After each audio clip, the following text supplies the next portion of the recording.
আজকে বাংলাদেশের সর্বোচ্চ আদালতের সুপ্রিম কোর্টের পূর্ণাঙ্গ বেঞ্চ আমাদের রিভিউ আবেদন শুনানির পর তার রায় আজকে ঘোষণা করেছেন।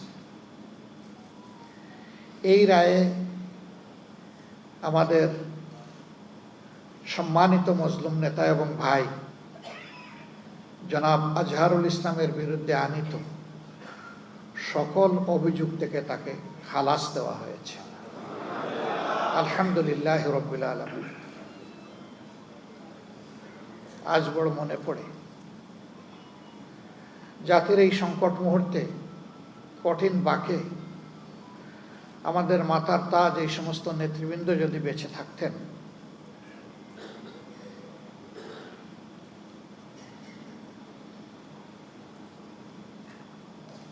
তারা তাদের প্রজ্ঞা, দূরদর্শিতা, অভিজ্ঞতা দিয়ে এই জাতিকে পথ দেখাতে পারতেন। ক্যাঙ্গারু কোর্ট এইভাবে এক একজন করে যাদেরকে বিদায় দিয়েছে, দুনিয়ার কেউ আর তাদেরকে আমাদের কাছে ফিরিয়ে দিতে পারবে না। কিন্তু তাদের স্মৃতি এবং কর্ম, তাদের পুরা অবদান এই জাতির জন্য, আল্লাহর দ্বীনের জন্য অম্লান থাকবে এবং বারবার ফিরে আসবে ইনশাআল্লাহ। তারা বেঁচে থাকলে এই জাতিকে সততা, দক্ষতার সাথে সেবা দিতেন এবং রাজনীতিতে অনেক গুণগত পরিবর্তন আসত। মহান আল্লাহ তাআলার দরবারে দোয়া করি, আল্লাহ তাআলা তার এই সমস্ত নেক বান্দাদের ঘাটতি যেন আমাদেরকে পূরণ করে দেন। প্রিয় সম্মানিত ভাইয়েরা, এই মামলাগুলা পরিচালনা করতে গিয়ে সীমাহীন জাল জালিয়াতির আশ্রয় নেওয়া হয়েছে। কিভাবে আশ্রয় নেওয়া হয়েছে? এককালীন প্রধান বিচারপতি এস.কে. সিনহা তার লেখা নিজের বইয়ে তিনি তার অপরাধ স্বীকার করে নিয়ে তা তুলে ধরেছেন। কিভাবে বিচার নয়, পরিকল্পনা মাফিক ঠান্ডা মাথায় এই নেতৃবৃন্দকে খুন করতে হবে তার ছক বিচার বিভাগ এবং সরকার মিলে তৈরি করেছিলেন। এর পাশাপাশি এমন পরিবেশ বাংলাদেশে সৃষ্টি করা হয়েছিল যে এই পরিবেশে অন্যায়ের বিরুদ্ধে প্রতিবাদ করার সামান্য কোনো সুযোগ রাখা হয়নি। আপনারা দেখেছেন এক একটা রায় হয়েছে, বাস্তবায়ন হয়েছে। যাকে খুন করা হয়েছে বিচারিক আদালতের মাধ্যমে, তিনি তো আল্লাহর দরবারে চলে গেলেন, কিন্তু পাশাপাশি একই সময়ে পরিবারের সদস্যদের উপর নির্মম কষাঘাত এবং অত্যাচার করা হয়েছে। আমাদের সম্মানিত ভাই এবং নেতা জনাব আব্দুল কাদের মোল্লা, যেদিন যে রাতে তার ফাঁসি জোর করে কার্যকর করা হলো, সেই রাতে তার বাসায় হামলা করা হলো, তার পরিবারের সদস্যদেরকে নাজেহাল করে শারীরিকভাবে কষ্ট দিয়ে তারপরে তাদেরকে জেলে পুরে দেওয়া হলো। এক একটা পরিবার ছিন্ন ভিন্ন হয়ে গিয়েছে। কোথায় কে গিয়েছে দেশে বিদেশে হিসাব পাওয়া কঠিন, এরকম অবস্থা। আজকে যার রায় হলো, তার একটা মেয়ে ছাড়া দেশে আর কেউ নেই। ছেলেটাও দেশ থেকে চলে যেতে বাধ্য হয়েছে। মাঝখানে একবার হিম্মত করে এসেছিল, ভয়ঙ্কর ছাপ তার উপর তৈরি হওয়ার কারণে আমরাই বলেছি, বাবা তুই চলে যা। স্কাইপ কেলেঙ্কারির ঘটনা গোটা বিশ্বে নিন্দিত হয়েছে, তিরস্কৃত হয়েছে। গোটা বিচার প্রক্রিয়ার সময় 2টা টর্চার সেল গড়ে তোলা হয়েছিল।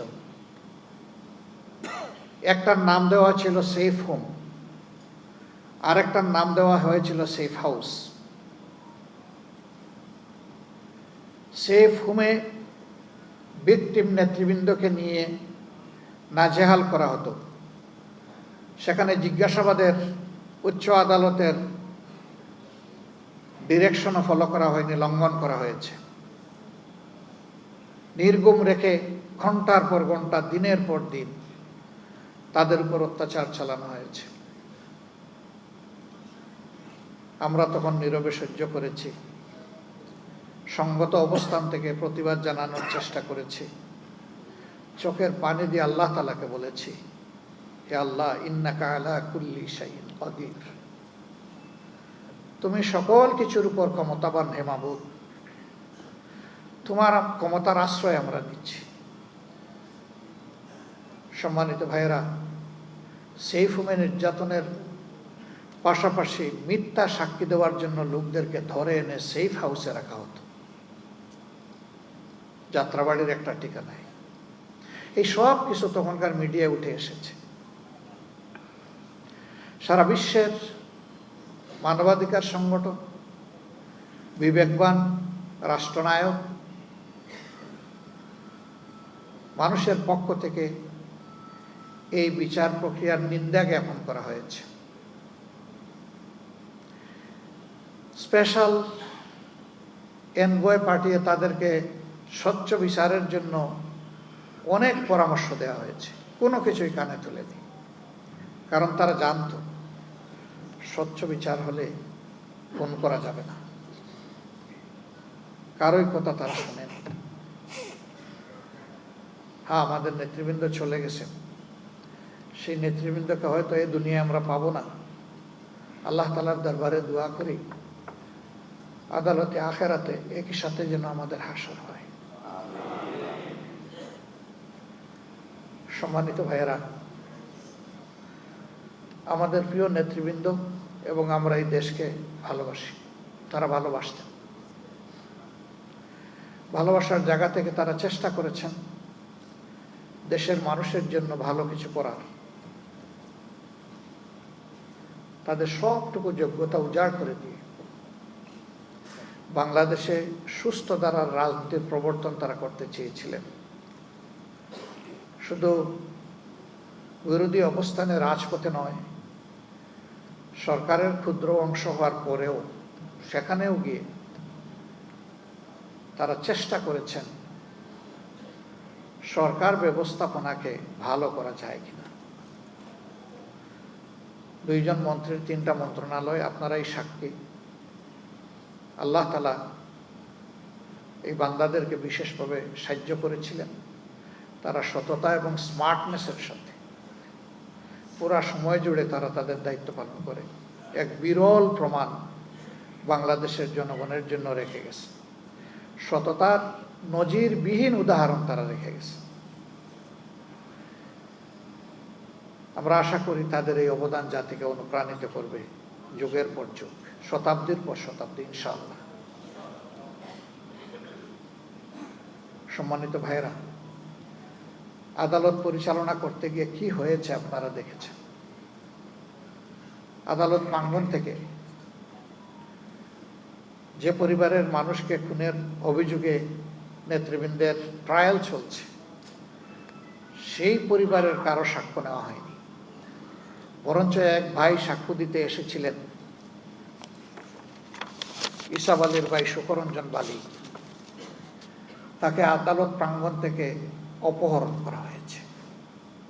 সরকারি বাহিনী অপহরণ করেছে, নির্যাতন করে ভারতের মাটিতে নিয়ে ফেলে এসেছে।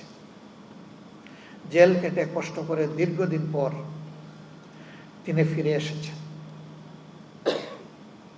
আল্লামা দিলওয়ার হোসেন সাঈদী, তিনি শুধু জামাতে ইসলামীর সম্পদ ছিলেন না, তিনি শুধু বাংলাদেশের মানুষের সম্পদ ছিলেন না, তিনি ছিলেন বিশ্বের বিশ্বাসী মানুষের সম্পদ। তার সাথে কি আচরণ করা হয়েছে আপনারা দেখেছেন। তার এই মামলার ব্যাপারে সঠিক কথাটা বলতে সাহস করে শুকরঞ্জন বালি এসেছিলেন, কিন্তু আইনজীবীর গাড়ির দরজা খুলে সেখান থেকে তাকে কিডন্যাপ করে নিয়ে যাওয়া হয়। এর আগে বাংলাদেশের আদালতে জীবনও কখনো এটা ঘটেনি।